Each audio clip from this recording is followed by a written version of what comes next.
Hello and welcome to Property Mastermind podcast with Hilary Saxon and Bob Anderson, episode 128. Today we are talking developing high cash flow residential projects. This is going to be a great episode for those who want a bit of extra money come in. So let's jump on into episode 128. You're going to learn a load.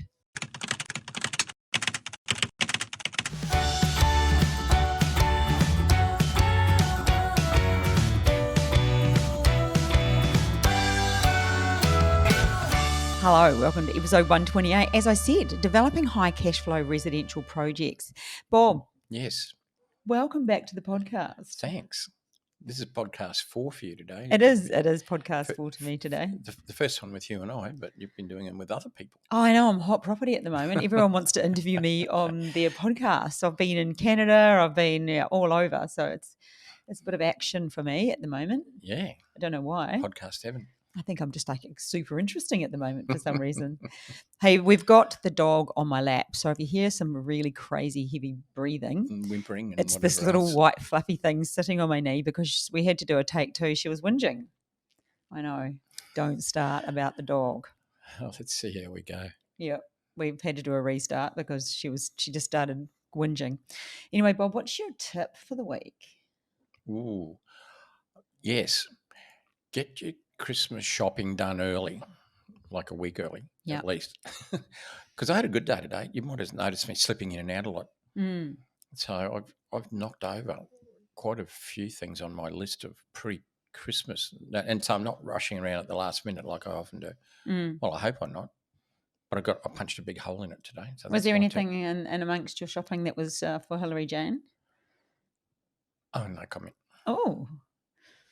Well, I won't be able to help myself and I'll be hunting high and low as soon as they get home. You're going through my car, through my wardrobe, you're going through everything trying to find it. I will. Where have you hidden it? Or them. Or nothing. Okay. Maybe I didn't even buy anything. Maybe just tricking me. Okay. Dogs on the move. Ah, well. Okay, so we've got the book to give away. Yeah. And this week, the book. There it is. The book, thanks, Paul. I'll do it for you. We're doing a trade. This week, the book goes to Ross Eames. Ross, this is heading out to you in the post. Property Millionaires Exposed. Start at page 121. Why 121, Bob? Tell them why. That's my part. Yeah. Property development. But when you've done that, read everybody else's because it's interesting. Yes. See what other strategies people employ to make money out of property. But we know the best one. We do. And for those of you who haven't got all your Christmas shopping done, there's a copy of my book, shamelessly. What do you call it when you put something? So product placement in the back of the podcast here for those who watch us on YouTube. You're going to pay yourself for that product placement? Yeah, absolutely. 3 wines in, get yourself a copy. Great present for the women in your life. Yeah. Okay, full disclosure.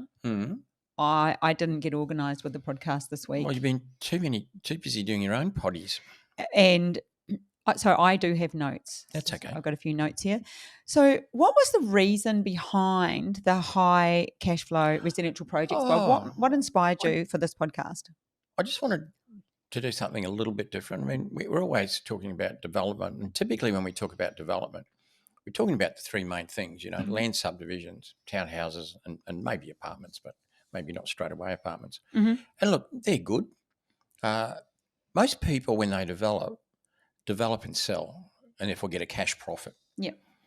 And that's good. And at least for the first few projects, as we know, most people do that. But there are some great products that you can keep that have cash flow. So typically, if you think about it, it's like a seesaw. If you want high yielding properties, usually have slower growth.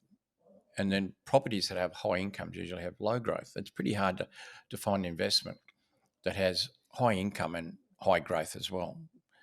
So I thought we'd just step outside and talk about some of the types of projects, residential projects that we can do that we might like to keep if we want good cash flow. Because there's an old saying, cash flow is king. Yeah. Or queen. But it's pretty good to have cash flow. I like the saying queenager. I'm a queenager. A queenager. But yes, you're right. Cash flow is king. It's good to have assets. It's good to have growth assets. Nice to have a mix, but it's great to have a good income off your property. So I've got the list that you've typed out for Yeah, me today. Standard residential developments. yeah. Which of those were you alluding to Just the today? standard ones where, typically if you're going to keep something, you can't do like a two-lot subdivision and keep the blocks of land. They're No. not income producing. So typically, we'd be talking about something like townhouses or duplexes, those sorts of things. And you just keep them for rent, you're Keep them talking? for a rental, yeah.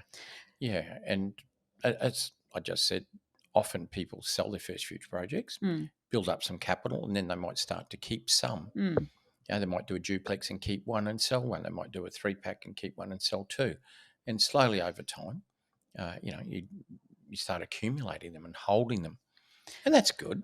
What's that tipping point, Bob? And because some people are lucky enough to be able to keep their first few projects. Again, I'm apologising for the dog that's snoring on my knee, if you can hear. That's not my breathing. She's like... I'd rather it be snoring than whimpering. Yes, exactly. So it's just excuse if you can hear. But is there generally a tipping point that people may start to keep them before, when they've got enough on their war chest, if they have Yeah, a sort of a rinse and repeat way of Well, there's a developing? few variables there. Depends what you start off with. Look, if you start your property development journey and you got $2 million in cash, that's a great head start. You could start holding properties immediately. Yeah. But a majority of people don't have big chunks of cash. No. And they may even, use some of the creative strategies like joint ventures to get their first projects going, because by themselves they don't have enough money, but when they join up with others, they do. Yeah. And so that's going to be a slower process, Mm. compared to somebody who starts property development with a decent sized war chest. So if you're starting off with very little money and you need a joint venture partner or two to get going, then that's good. And maybe after one or two joint ventures, you start to doing some with just your own funds, and maybe after one or two, then you might start to keep them. So it does depend where you start off in terms of the available capital. But the point is, as developers, we can create property at absolute raw cost. Yeah. So if anybody is sitting in the box seat to hold properties for long-term investment, it's property developers. Bob, we've got here, it's like standard residential. So you've got land, houses, townhouses, and apartments. And then why would you hold land? Just land as land? No. Okay, so you wouldn't. So standard residential projects where you've got houses, They're the townhouses. types of residential projects. Right, got you. Not necessarily the ones you get. They're the ones we often do. That's what I meant. We often do little subbies, maybe some townhouses, maybe some duplex, and later on we might even do some apartments. And so with that, if we're keeping those, it's for the rental yield that we're getting off those. Yeah, the rental, the long-term growth. That's why we keep them. And of course, they're good taxation-wise, because if you develop and sell, that's great. You make a cash profit, you pay tax on it. That's okay. Never worry about that. But if you develop and hold, if you're structured correctly, you don't pay tax because you haven't sold anything, haven't made a profit. Your profit's still sitting in the property you keep. So it's a great way of deferring tax and building long-term wealth. So that's what we want to do as a developer. We want to sell some and keep some. Right. And what would be the negative side of keeping properties? Well, you don't want to keep them too early because it can tie up your capital. Yeah, so people are hamstring. So That's often where out we of get your first project, don't try and necessarily hold it. Unless, like I said, somebody starts off with $2 million cash, when they get into property development, they could start to hold some straight away. Yeah. But otherwise, no, you need to sell. Just turn your first few projects over, two or three, whatever you need to do, and then look at starting to keep some. And so that's one thing. What about the whole dealing with tenants?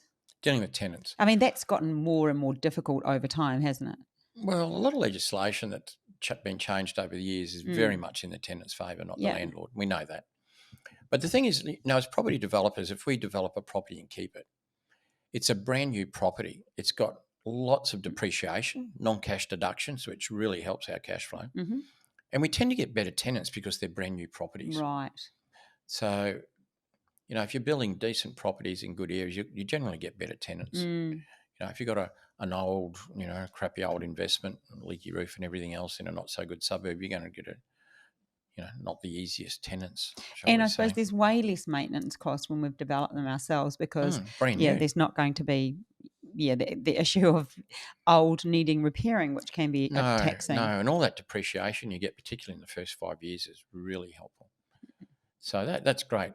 But that's just normal Yep. development and investing and holding. But what Let's we're talk going about to talk about is specialised, what we call specialised residential. Yep. Not those standard ones we just talked about. So we're going to talk about student accommodation, rooming houses, holiday, NDIS, Airbnb, motels, and retirement. So these are the specialised residentials, Bob. So out of those, student accommodation, rooming houses, holiday accommodation, NDIS, Airbnb, motels, and retirement, are there any you haven't done? I want to go motels. Have you done motels? You're going to say yes I and did throw one me. with a friend of mine Okay, so you once have. many years ago. Okay. But we didn't hold it, so didn't really Right. use it the way it should have been used. So let's start with student accommodation. What's great about having the student accommodation? So these ones you just listed, what they have in common is they have a high yield. They have a higher income than your typical standard residential. But often with that comes higher management, more intense management, more work on the management side, more expense necessarily on the management side. But the net result is better cash flow. Not necessarily a lot on the growth side, but certainly cash flow. And, you got to have cash. Like I said, cash is king. It's all right having a big bunch of assets, but you got to have cash to live. We need money, don't we? We do, especially around Christmas. Buy people Christmas presents. Yes, exactly. That's exactly why we need money. Student accommodation, look, there's often two types there. Some people just might build some townhouses near a university and rent them out to university students, and that's fine. That's a form of student accommodation. Really, they're just good old-fashioned townhouses. Yeah. That you have. So the only thing different there is the tenant, and perhaps you might rent room by room. You might build a three-bedroom townhouse, say near a university, and rent each of the 3 rooms out individually to students. And so collectively, that would usually give you more rent than just renting the whole building out to one person or one couple. So that's part of it. The other thing is you can develop student accommodation that's actually pure student accommodation. In other words, it's approved by council to be student accommodation. It's not just approved for townhouses. It's approved specifically for student accommodation. What is the difference between student accommodation and rooming houses particularly? Is it just more around? Well, student accommodation is exactly that. Just it's for students. And usually near near education facilities. So I've done them near universities, and when I do, I tend to do more bedrooms, like 4-bedroom townhouses, and with each bedroom often having its own little ensuite. Yeah. Because they rent really high. And so typically I've done that. When you get an approval for student accommodation through the council, there's certain dispensations you can get. Really? Yeah, but it has to be for student accommodation. This is not just getting a development permit for some townhouses that you might intend putting students into. Well, for instance, car parking. Now, I got involved in one some years ago now, probably 12, 13 years ago, near a university where we did 9-bedroom townhouses. So we did townhouses with 9 bedrooms and 9 little ensuite bathrooms. Yep. And each one of those is rented to students. But we only needed 4 car spaces. So, I mean, typically if you were to do a normal townhouse, even a 3-bedder, in most places these days you have to have 2 car parks. Well, but most councils generally pro student accommodation near universities or not? How do we go there? Because we don't often hear people talk about it. We hear about rooming houses a lot, but we don't hear student accommodation that often. Why is that? Well, some of the big players have gotten into that market as well. And they're doing big apartments. Say Uni Lodge. Well, they're doing. They've got high-rise blocks with 200 or 300 in there. Yeah, okay. But there still is a place for small boutique type student accommodation, really well positioned. Are you talking about maybe rural towns or smaller towns? Well, wherever there's a decent amount of students, really. I mean, if there's no university there, I probably wouldn't bother. But the thing about universities are that they, like those ones we did, the 9-bedroom ones, they were rented out to students during their semesters, And when those students weren't there, which is mainly like November, December and half of February, the international students came in. Oh, And so we fill them up with international students because quite often universities run 52 weeks a year. right. They have their normal faculties, and then they have these short-term courses for international students. So we used to fill up the gaps with those. Okay. And they love paying. They loved going out of the way and paying a lot of money. So did you keep that one for a while? For a while, but I had somebody else involved in that who really wanted to offload it after a while. So one of the good or bad things with joint ventures is you have to ideally have the same philosophy. Right. So if you joint venture on a keeping basis, Yeah, then everyone has to keep. But if somebody well, wants to it's a sell, bit like that with our retirement village at the moment. Yeah. Because we're doing something we rarely ever do is we're selling a part ownership in at 20%. Yeah. And the point of that is to hold that long term. Yeah. And so I'm more interested in accepting investors into that 20% who have a long-term view than somebody who has a short-term view. So it's sort of matching philosophies when you've got other people involved in your project, not just yourself. Yeah. But that's student accommodation. You talked about rooming houses. Yeah. So you've got... They're a bit of a buzz thing going Well, on. they have been, yeah. The rules the rules are different in every state for a start. And they have been changing quite a bit. So because there's been so many of them done and a lot of people have jumped on the bandwagon, and councils have realised that they've changed the rules. And some of them, they changed them midstream. That's the thing about councils. You could lodge a development application and then they can change some rules. And then it doesn't matter that you've already lodged it under the old rules. They'll start dealing with your application under the new rules, which weren't there when you bought it or lodged your application. It's one of the annoyances with council. So it does vary a bit. In some places, for instance, the rooming house can have up to five rooms, 5 bedrooms, and they can be rented to unrelated people. But it does vary, and it can change in different zonings. When you get up to higher density zonings, some of those rules go out the door because they only relate to low density. But same story again, renting room by room. I mean that's the key to it. That's how you get the extra rental. Is you're not just renting let's say a 5-bedroom house to a family. You're renting to 5 individuals. We've got a few people in our community that have gone through the Property Mastermind program who are doing rooming houses. Yeah. In fact, some people of we them know have a collection of them. Yes, and even just some nearby to us. So I do know that they're fairly popular, and I suppose it's just that higher turnover, the higher yield. How does the management work on those, Bob? Well, that like everything that's specialised. Yeah, everything is specialised. Yeah, so they're quite intensive from a management point of view. Yeah, I wouldn't be the slightest bit interested in managing my own property, but there are special rental managers who specialise in short-term accommodation like that. Even in student accommodation, I know a company that does absolutely nothing but fill student accommodation with students. Yeah. For people, you might have a 5-bedroom house; they'll fill it for you with students, and they manage the rental connection, the rental collection. Same thing with rooming houses, etc. I mean, it costs more for the management. Typically, if you're renting your townhouse out, let's say, it's probably somewhere between 5% and 7% of your rental to the rental manager, whereas it's often around 15%. It can even be up to 20% sometimes on the short-term accommodation. Because as you imagine, in a year, I think of a normal rental manager with a townhouse, somebody signs a 12-month lease. Well, they check it 3 times a year, don't they? That's about it. I'm supposed to.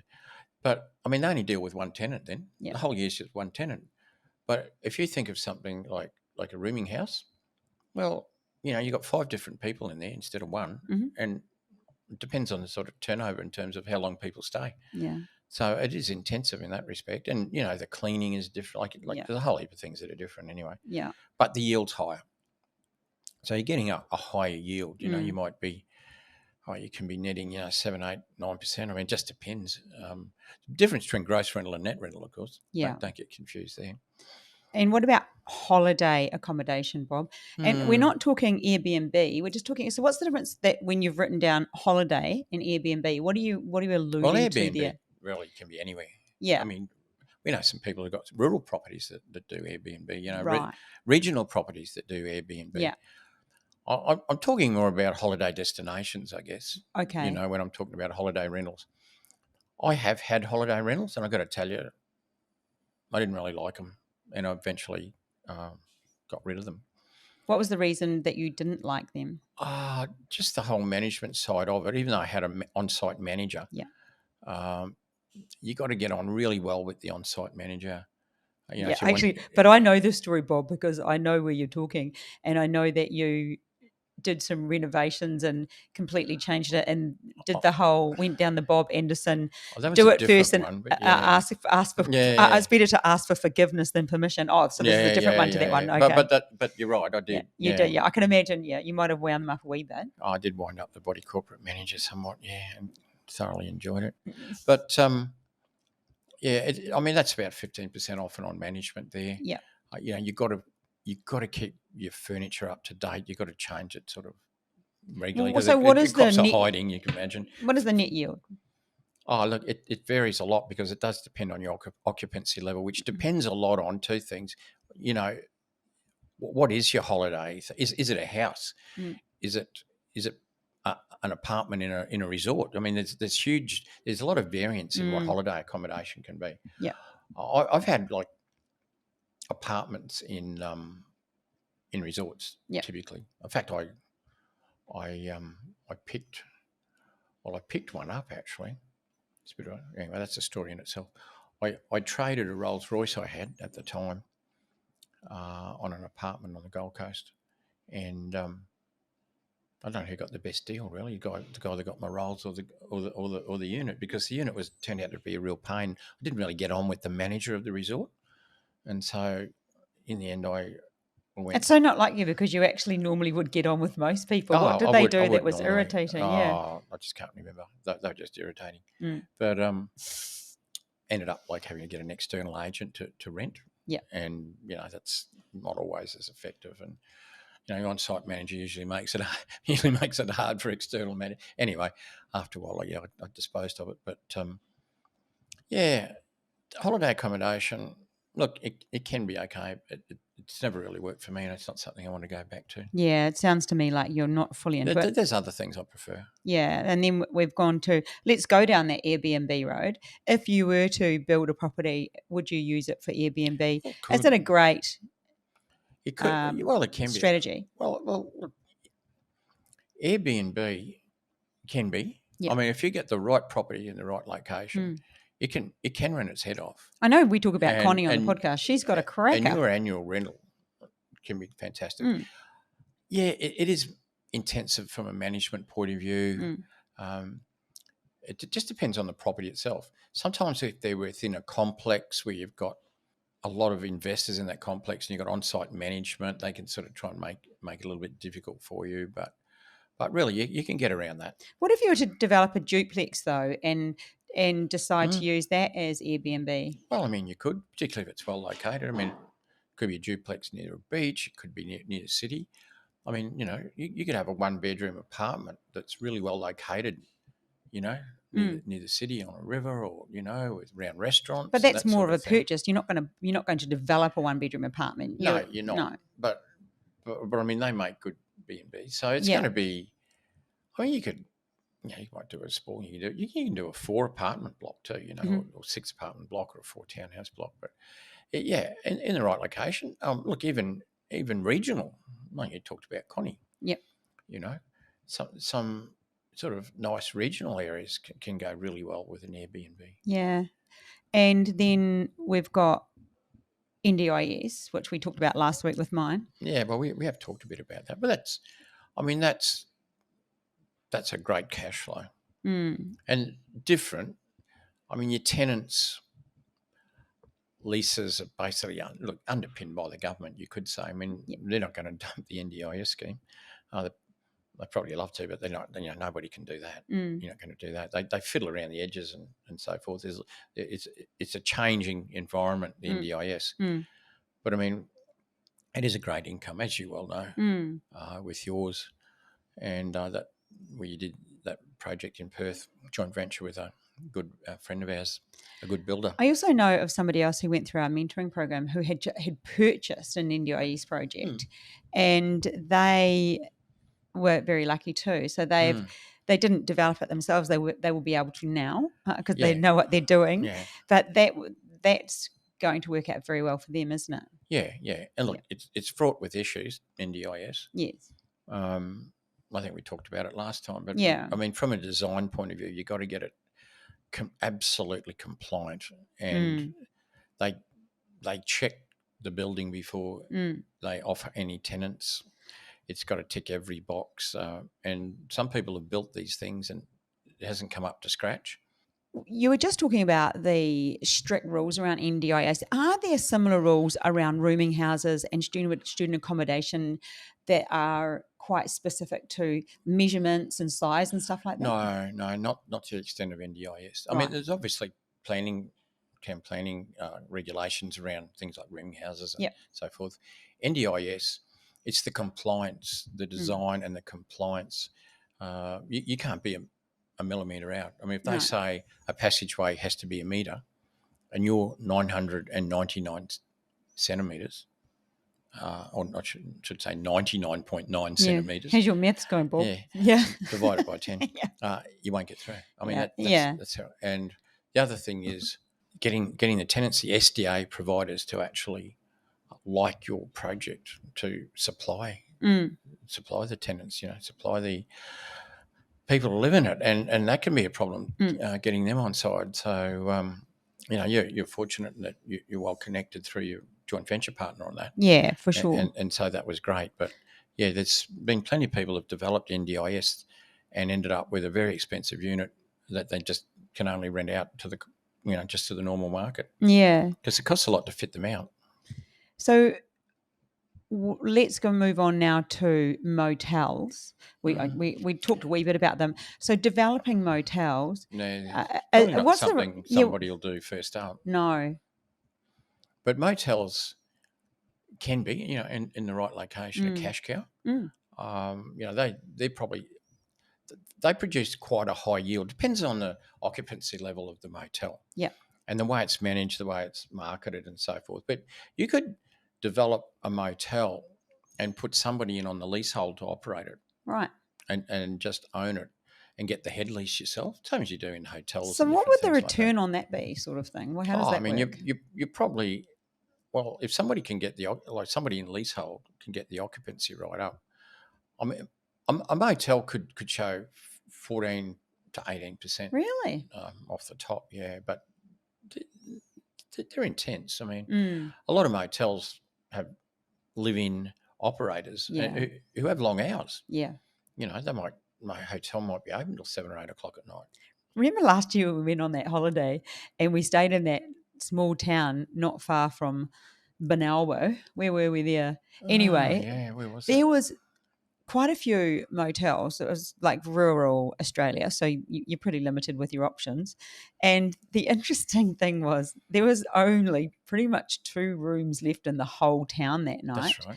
And they had a massive occupancy rate because there was a lot of infrastructure happening close by. So everything was booked by contractors. Yeah. Where we were staying, there was utes pull up at about 6 o'clock at night, and it was pretty crazy. And they all sit out in front of their motel unit and rip the top off a can of beer. Yeah, and a few of them smoked. Yeah. It was like, yeah. But I mean, it was just an interesting thing that those motels in rural, they were very rural. Oh, like near mining towns? Or, we're talking a long way from civilization. Well, cityization, I suppose. They were small little towns, pretty cute. Yeah. But when we looked up what was available, not much at all. So the occupancy rate, if you're lucky enough to get something like that, it's got to be great. Yeah. But like as a developer, if you got your foot on a really good location like that, you could get an operator at the beginning. Like, think of motel operators. Can't really think of many. Not Southern Comfort, that's a drink, but there's various motel chains, that operate motels nationally who would take a head lease, right, or offer to take a head lease before you even develop it. So really? you could develop it with them willing to take the head lease out. I remember when we stayed in that place, we actually kind of mapped out how they developed it. Do you remember we Yeah. were like, oh, they've done this, this, and this? It was quite funny. Yeah. That's us on holiday, start developing in our heads how they'd put it together. We can't help it, can we? No, we can't. And then the last one we've got on the specialised residential list, Bob, is retirement. And Yay. you did, yeah, your favourite. And I left it till the end. you did allude to it before, but break down the different, the land lease versus the non-land lease. Could you break it down a wee bit so people understand a little it? bit about retirement. I'll do a few minutes. Obviously, it's not generally something you start off with because it is very capital intensive. But firstly, don't confuse retirement product with aged care. Yeah, they're different completely. An aged care home is entirely different. It's run under the Aged Care Act of 1997. It's basically a mini hospital almost. It's people have rooms in there, and medical staff, and the whole structure of the thing is extremely regulated. And I've only delved into that once, and I'm never going back. So we're not talking about aged care; we're talking about retirement. So typically, retirement villages, as they're called, operate under the Retirement Villages Act, which is different in every state, but fairly similar. And the financial structure is different. It uses what they call deferred management fees typically. So what would happen, they might have three types of deferred management fee where people go in there, they pay a contribution like weekly, but it's not a body corp because it's different. But they pay a contribution sort of which upkeeps the retirement village. But then they have various percentages of what happens when they leave. So when they leave, they can sell their accommodation, but the operator, the owner, gets a certain percent of that. So they don't get all their capital gain. And some of it can be up to 35%. So you can imagine if you're selling something, been there for 10 years, sell it down the track, 35% goes back to the operator, you get to keep the rest, the other 65%. So and that can vary. I mean, different percentages, 20, 25, 30, 35. And so there can be a bit of a balance between that and the fees you pay, Right. So they're typically over 55 retirement villages, and that's that model. And they're very much a long-term thing in terms of their income just keeps ramping up and up and up and up, and the value keeps ramping up. The other type typically is what's often referred to as the land lease model. I'm pretty sure that's what my mum's in, the one you were just talking about. Yeah, the other one, the retirement village one. Yeah, she's under the retirement, but she's I don't think she's in the land lease. No, she's not. Oh, you already asked. Well, she's in an apartment, so. Oh, of course, yeah. But the land lease model is simply that the operator, which is often the developer, owns the land, but the residents own the house. And so you develop it like anything where you bring in the roads, bring in the services. You peg lots, but they never get titled. The whole retirement village, if we're going to call it that, is just one title. It's interesting you say if we were going to call it that. So why do you say if we were going to call it that? What would be? Well, it's not really a retirement village, technically. Okay. Yeah. They're often referred to as manufactured home estates. Right. Where the construction's done off-site, although you can get permission to do it on site. But typically what happens is the resident who owns the house, so they buy the house, they own the house, it's a chattel, it's a house. They pay a certain amount of money each week to have their house on the land and for the use of the community facilities, which can be quite extensive. And so it's an income stream for the operator. And that's the model. That's the model that we're doing on the Greg Norman Design Long Yard Golf Course in Tamworth, is the land lease model.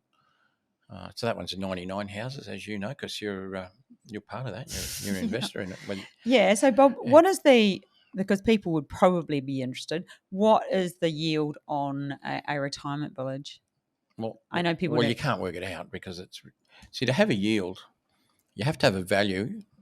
Something's worth so much, and then you get an income stream off it. Yep. What's different about, say, just pick the land lease model because that's sort of where we finished, is that when you finish developing it and you keep it, you don't have any debt.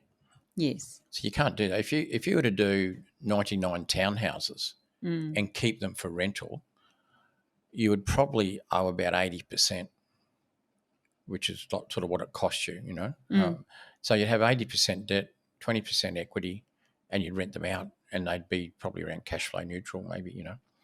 Whereas with the retirement product, when you're finished, you've actually retired all your debt through the project. It's a little bit hard to grasp if you're not used to it. And so you end up owning the village with zero debt, and it produces a substantial cash flow. So in one respect, you've got a big income off zero debt. So that's a pretty good outcome. But the multiplier is about 20. So it's like a yield of 5%, but really you've got no debt. So it doesn't relate. You can't compare it to a normal product. Whatever you normally develop and keep it, obviously still got a lot of debt on it. Right. Typically, you'd be carrying 80%, probably on a commercial property, maybe 70%. On a retirement village, zero debt. Right, and that's why you love it so much. That's why I love them. Got to love them. Oh, you got to love them. And standard resi, good growth. Yeah, well, standard resi, you get the growth, you get the income, but the higher the growth, normally the lower the yield. Yep. As much as you can do it. Average is 7.5 is what your notes say here for me. Well, not standard resi. Maybe I'm reading the wrong part. But lower yield 3.5 to. Yeah, look, it depends where it is, but two like to you 4. think of gross and net yields on normal residential. You might be getting 5% growth, 5% gross rental somewhere, but you're probably only netting 3.5 by the time and that's even before debt. I mean, you don't take debt into account when you're talking about yield, but you've got management fees, you've got insurance and council rates and taxes and all those sorts of things to come off the 5%. So if you got 5% gross, you might end up with 3.5% net. But then you can be in an area, an expensive area where you're getting 3% gross and 1.3 to 2% net. But you're getting high growth, some of the inner suburbs of the cities, which is fine. That's a good growth investment. Nothing wrong with that. But what we're talking about today is it's good to have a mix. I think you need some that's really, sort of low yield, high growth. But you can't beat getting a good cash flow because it's so important to keep the money coming in. So I suppose for most of the people that listen to this podcast, we're talking, Bob average, Hilary average people, nothing average about me. Way too noisy to be average. But for just, everyday people, most won't start off with something like this necessarily. It's probably something they'll move into unless they got together with a group of people and decided to do something. Would that be something that you would do? Because you mentioned before, which I've never heard you say, and I've heard you say most things, about the joint venture and your partner wanted to sell out. You obviously couldn't buy them out or didn't want to buy them out. And so you both went on the same page. So that's where that could be a problem. But would you consider that to be a good idea, maybe as a family pooling your money and going into something like this? Yeah, it could be great as a family. Yep. I mean, we know some people whose first projects have been something like a rooming house. Yeah, of course. Because it's just a block of land with a house. Karen and Grant. Yeah. Or do it, the famous Spore family. Done splitters. Yeah, for They've sure. split an 800 into two 400s, done a house on each of the two 400s. Whereas obviously no one's going to do a retirement village as their first project. No, I mean, it takes way more knowledge. Or a motel or NDIS, probably not necessarily first project, unless you're in with somebody who really is in the know. Yeah. But yeah, it's a good opportunity for families to get together and get a good cash flow property or properties. It's good. And on the odd occasion, we do have people listening to this who do have a lot of money and, who do ring us up and say, I've got this and, ask for a bit of direction or advice or want to know how we can help them or whatever. So these are, opportunities. They're if all you don't need to opportunities, sell, these are opportunities that you can move forward with. In fact, I'm thinking of someone I spoke to, Ben, the other day. This is something you might be interested in. Yeah. Yeah. Well, I mean, they're easier to hold because you got the higher income. Yeah. The difference between your net income and interest is always interesting. So, yeah, that can be good. So, there's a place for everything. Oh, for sure. But I'm thinking like the average person, what do because that's, we more often talk to average people on this podcast, just everyday people of course doing we do. Yeah. development. So for them, it's probably going to be not their first one necessarily, unless they were with a group of people with a little bit of extra money. They'll be maybe looking into this sort of thing. Yeah, it might not be your first, but I mean, you might suddenly come across a block of land near an education facility and start to think about, wow, I wonder if I could do something there. What can I do? Have a talk, see what what it is that you could fit on. Have a talk to. It's not hard to find them. There are agents or managing agents that specialise in such things as student accommodation, and you can sort of find out what sort of rentals you might get per room. I think I just looked through some more of the notes, and it just made me realise that it's really about, you have to be in the right area. You're not going to put student accommodation nowhere near where students are. So you're not going to build just like the retirement village. You're building that in a place where there's a high demographic, easy for me to say, of people who are of that age. So you put where you put that thing, it's like any development. You put something that's needed. You don't just do the whole, if they build it, like people will come. It needs to be in the right spot, doesn't it? Yeah. So what is the right spot for rooming houses? Oh, it's funny. Like I've seen them in areas where I probably thought, don't know why they did it there, and they've gone fine. But like if you think, they don't have to be a low socioeconomic thing. Some people think rooming houses are like the old boarding houses, but you can do modern boarding houses as well. Yeah. So, as basically boarding houses, not just rooming houses. But if you think about transport, I think it's a good thing. Yes. Transport, if they're close to transport, public transport, I'm talking about. Yeah. Buses, trains, that sort of thing, and probably shops, transport. I've seen some sites on busier roads, but are really well located. I'm thinking of one that I looked at. I wouldn't build townhouses on this site, but it was across from a Westfield, the other side of the road. Within the Westfield was a bus interchange with buses going in every direction. Yep. And look, it was probably 800 metres from a railway station, but that's nothing. What state are we in here? Queensland. Okay. Brisbane. And the downside was 4 lanes of traffic. Right. And probably an owner-occupier wouldn't want to live there. And probably you could just do some standard townhouses, but there's still a bit of a negative impact. But I thought, rooming houses, you've got like 100 shops across the road, you've got theatres, you've got all those things that go with a Westfield. Yeah. Bus interchange, you can go anywhere you like, transport-wise. 800 metres, big deal. A train, and you can catch that train to the city, to the airport, wherever you want to go. And so the only thing is a bit of noise, but then, somebody who's not living there forever would probably be okay with that because of the location in a rooming house. And there's a lot you can do acoustically as well. And I think a lot of the time when it comes to rooming house, it's a reason. You generally don't think you're going to be living there forever. You're living there for a reason, and it's it can be just. You might be working out of town and just have a Monday to Friday house. Yeah, and it's at least you've got your own stuff. It's not a hotel. It's less expensive. It could be anything like that. Yeah, and I suppose when you think about that, the same is almost with Airbnb. Because I think everything is about location, and that's probably why we do Find Your Patch. It doesn't matter what you're developing; it is about the location. Yeah, I think that's a really good takeaway from this podcast. Location suits the product. Yeah, for sure. I never thought of it when you handed me these notes and said this is the podcast, and I didn't prepare. No. I never went down that road, but that's been a realization. Something I've got from this podcast today, Bob. Thank you. Is that it's always about location.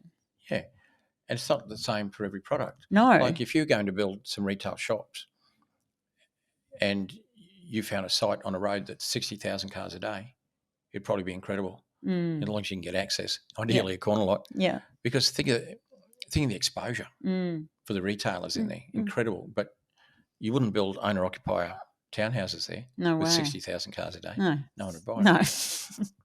But for different product, perfect. Yeah. Okay. Well, thank you for that. I think it's been incredibly insightful. I've enjoyed the discussion this evening. It's evening where we are. And I hope everybody else got a lot out of this. Just a couple of episodes to go. I think we must be almost putting one out Christmas Day at this rate. Oh, must be close. Surely not. Surely no one wants to listen to us I'd be on keen Christmas to see Day. if anybody listens to our podcast on Christmas Day. Yeah, who knows? All right. Well, we hope you got something from that.